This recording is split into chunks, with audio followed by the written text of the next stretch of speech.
महाराज जी, सारे दिन भगवान के हैं तो जैसे मंगलवार को नहीं नहीं करना। नहीं नहीं, इसमें शास्त्र मर्यादा है। इसमें जो शास्त्र मर्यादा है उसका हमें पालन करना चाहिए। जैसे संध्या के समय मैथुन नहीं करना, भोजन नहीं करना, शयन नहीं करना, उस समय जप करना, भगवान का ध्यान करना। तो शास्त्र जो आज्ञा करता है, हम अगर उसका पालन करेंगे तो हमारी उन्नति होगी।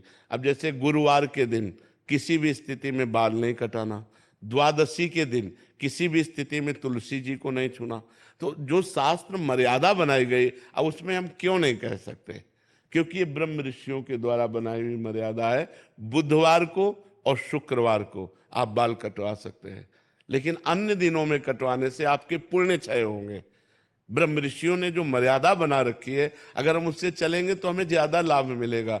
अब रोज सुबह लोग बाल आदि, तो हम कहते हैं केवल बृहस्पतिवार को मत करवाओ, और ना मानो तो गुरुवार का दिन परम पवित्र गुरु के लिए है, उस दिन आप क्षौर कर्म न कराएं, बिल्कुल निषेध है। नहीं, उससे पुण्य नष्ट होते हैं, आयु नष्ट होती, बुद्धि नष्ट होती।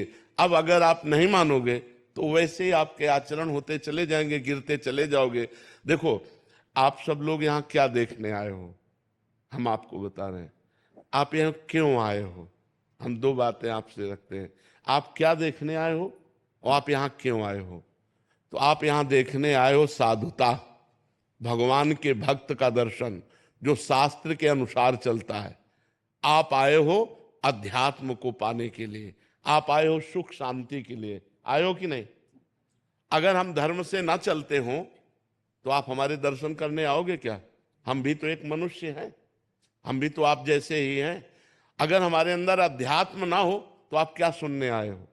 तो आप सोचो, उन्हीं ब्रह्म ऋषियों ने ये मर्यादा रखी। वैसे ही जब हम चलते तो हमारे अंदर तेज, हमारे अंदर शांति, हमारे वचनों का प्रभाव, हमारे दर्शन मात्र से तुम्हें सुख मिलेगा। तो क्या वो आप नहीं बन सकते? आप विचार करो। तो जो शास्त्रों में लिखा है उस पे हम क्यों में नहीं लगाते, उसका हम आचरण करते हैं। जैसे डॉक्टर कहता है कि आपको ये नहीं खाना, ये नहीं खाना, ये नहीं, तो हम उनसे क्यों बोलते हैं क्या दही नहीं खाना? अरे भाई, दही तो बहुत अच्छी चीज है, क्यों नहीं खाना? क्योंकि तुम्हारा रोग बढ़ जाएगा। जब तुम ठीक हो जाओगे तब तुम सब कुछ कर सकते हो, लेकिन जब तक ठीक नहीं होते तब तक तुम्हें दही नहीं खाना, ऐसा मना किया जाता है ना। जब तक हमारा ज्ञान नष्ट नहीं हो जाता तब तक ये सब बातें, और ज्ञान नष्ट हो गया तो फिर कोई नियम नहीं, फिर वो सबके ऊपर पहुंच जाता है। जब स्वस्थ हो गया तो खूब दही खाओ, क्या परेशानी है? जब आप आत्मा स्वरूप में स्थित हो गए, देह भाव खत्म हो गया, तो बार बने या बना रखा रहे, क्या फर्क पड़ता है? तो हम अभी देहाभिमानी हैं, देह भाव से चलते हैं। तो हमें शास्त्र के नियमों का पालन करना। जो आज शास्त्र के नियमों का पालन नहीं करते तो गिरते चले जाते हैं। अब ये शास्त्र आज्ञा करता है, जिस दिन से गर्भ आ जाए उस दिन से माता पिता को ब्रह्मचर्य रहना चाहिए। क्यों? क्योंकि वही वीर शक्ति फिर उसके ऊपर जाएगी तो उसके दिमाग पे, उसके अंगों पे वो कुप्रभाव पैदा करेगी, वो उसकी हानि पैदा करेगी और उसमें गलत संस्कार पड़ जाएंगे। कौन मानता है? शास्त्र जो आज्ञा करता है अगर उसके अनुसार चलो तो आज सब सुखी हो जाए। पर शास्त्र की आज्ञा का कहां पालन हो रहा है? बोले प्रातः काल उठना चाहिए, ब्रह्म मुहूर्त में उठ करके गुरुजनों माता पिता के चरण छूने चाहिए। कौन मान रहा है?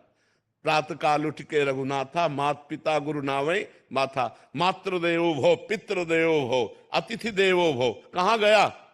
पहले लिखा होता था घरों में बड़े अक्षरों में अतिथि देवो भव, अब लिखा होता कुत्ते से सावधान, नहीं लिखा होता। तो हमारे जो शास्त्र कहते हैं उस पे हम क्यों लगाने का अधिकार नहीं करते?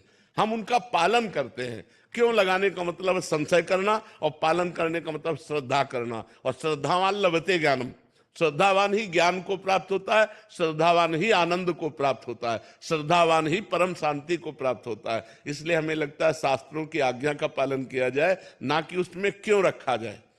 बस समझना है, हर भाव को समझना है। शास्त्र मर्यादा है। जैसे देखो, कहते हैं हम सब एक हैं, हम भी कहते हैं सब एक हैं।